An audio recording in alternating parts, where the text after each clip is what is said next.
Hey yo, today I'm going to show you how to legit check any shoe.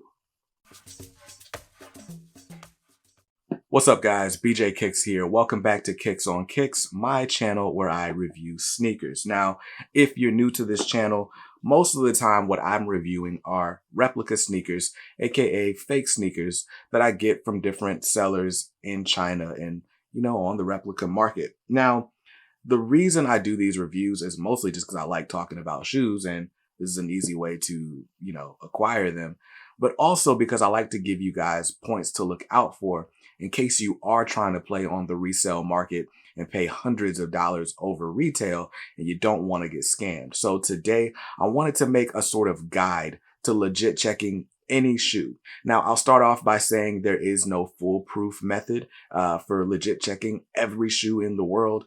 But there are some things that you can look out for on any shoe, and you could probably catch about 90% of the fakes with the naked eye or with the assistance of some tools that I'm going to show you today. So we're going to start with some of the most common legit checking methods all the way up to, the quote unquote most foolproof method, which is the black light test.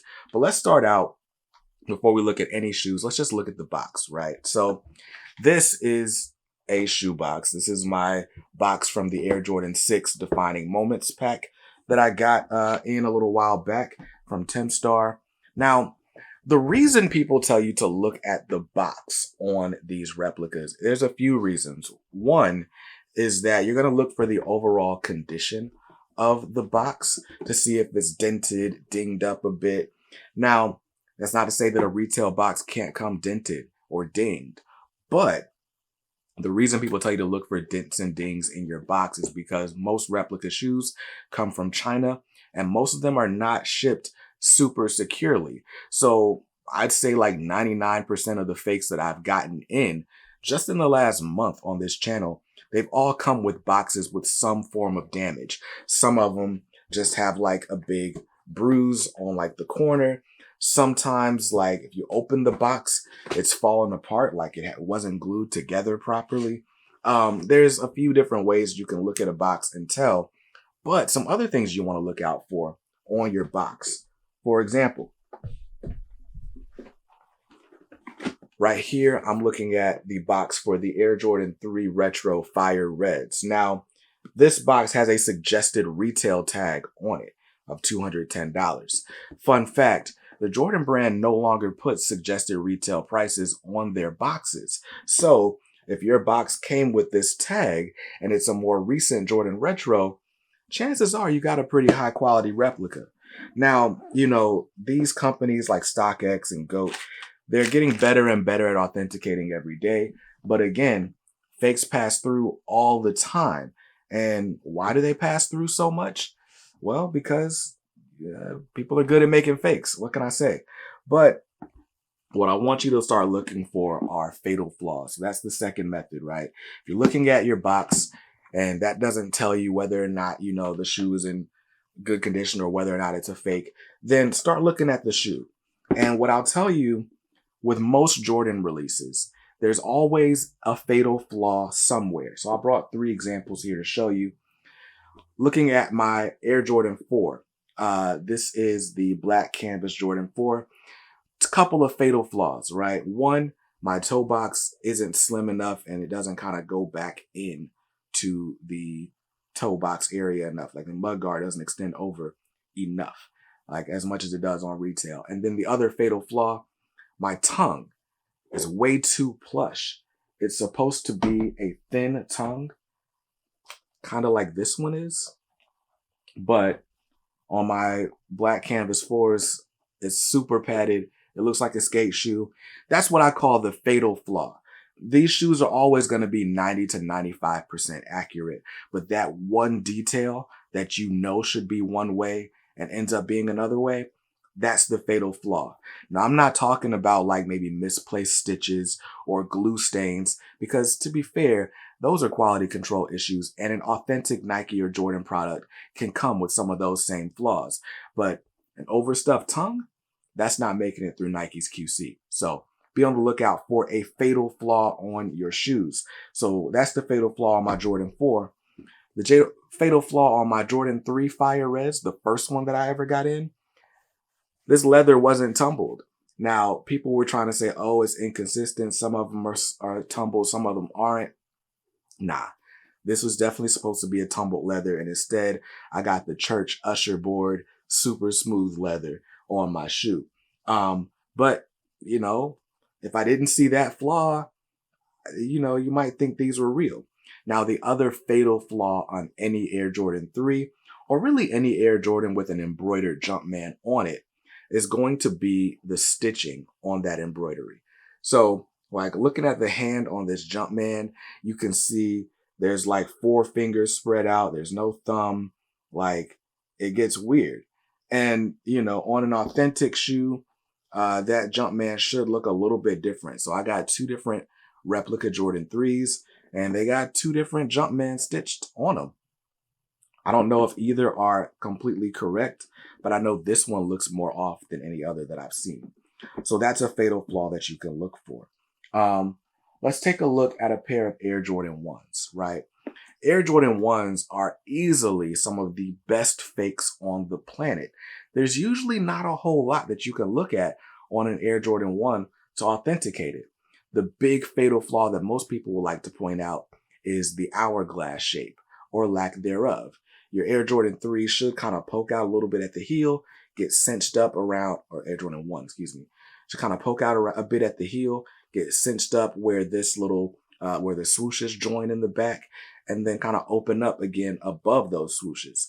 And my pair doesn't do that. This is a 2016 pair of breads. It doesn't do that. And most of my Jordan 1s don't do that. It's a bit of an hourglass, but not quite as good an hourglass as you see on the retail shoes.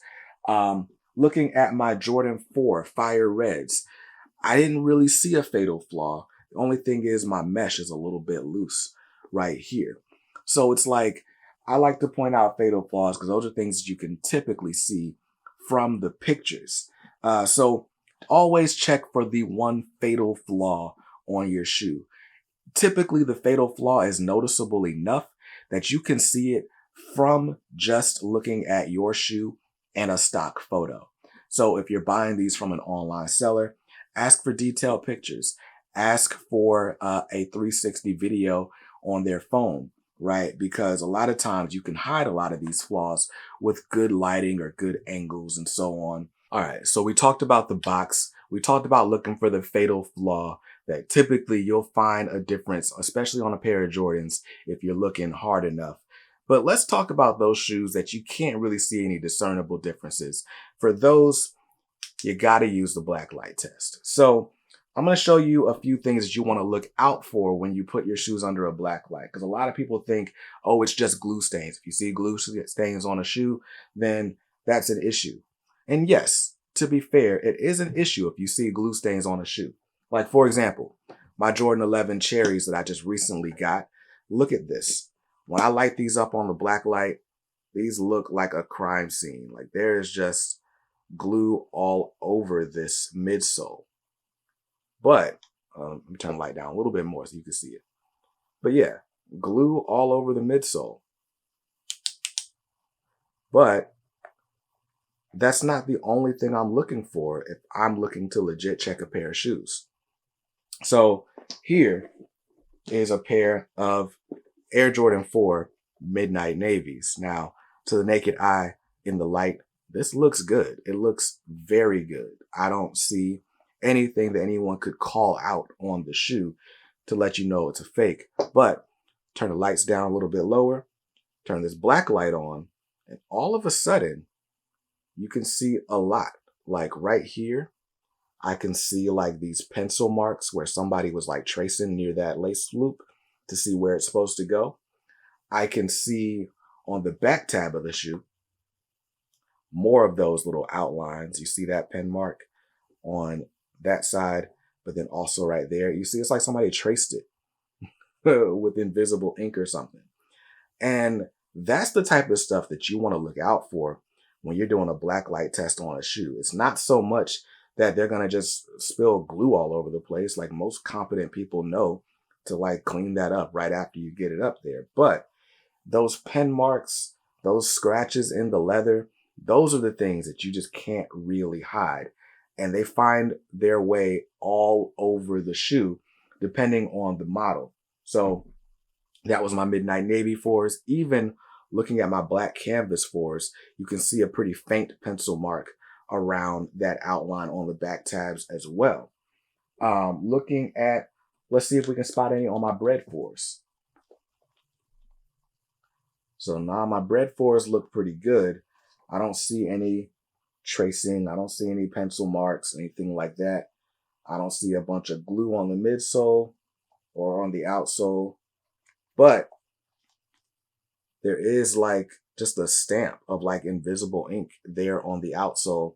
And I've never worn these. So that's something to look out for. You see that little stamp right above the Nike? So that's there. Often you'll also see stamps on the boxes themselves. Like, I haven't seen one lately, but a lot of times these replicators, they want to let you know like what factory the shoes came from. Some people say they do it to prevent people from trying to sell them on the other market or on the actual retail market. I don't know that these sellers care, but still, like, there's a lot of red flags you'll find on these shoes and on their boxes. So I like to keep this stuff to see, is there a stamp? I don't see a stamp on here. Oh, there you go. There's like a letter D on here for some reason. I don't know why, but it lights up under a black light. So those are things that I like to look out for. Like I said, the black light test, you'll see glue, you'll see pen marks, you'll see a lot of different things. But, you know, most of those things should not be there. Is the black light test 100% foolproof? No, not at all. There are plenty of Jordans that I have here that will pass the black light test. For example, my Jordan 1 Breads, there is no discernible difference between this shoe and the retail unless you had the retail in hand and you can sort of feel the leather quality or maybe even feel the quality of that Air Jordan Wings logo. The rest of that, unless you got them side by side, you're not going to be able to tell with the naked eye.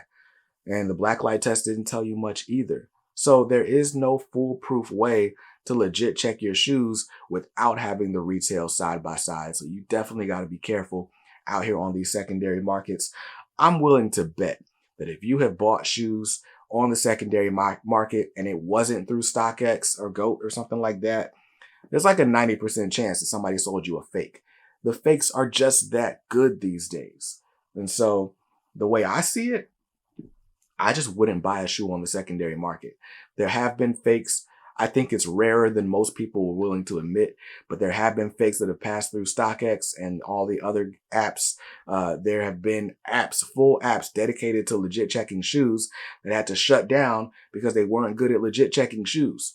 So if these people who were like legit checking professionals can let a shoe slip by them, then chances are you let a shoe or two slip by you as well. So be careful out there. If you're going to buy shoes, like, buy them from the store and stop paying these resellers all this money, because all they're doing is driving up the cost of the fakes and putting a lot of them out there on the market and making it harder for all the other people that do want authentic shoes. So careful out there. I hope this legit checking guide helped you out. I'm trying to find a dope picture to take for the thumbnail. I guess I'll just put a bunch of shoes in my hand and cradle them like freaking babies or something. What we doing? What we doing? Like this? This is what we're doing. So, yo, I hope this helped you. Hope to see you in another video very soon. And until then, stay safe out there. Right? So it's like the shoe is all good until you decide you want to go play laser tag with the homies. And then they're like, hey, yo, what you been doing with these shoes, man?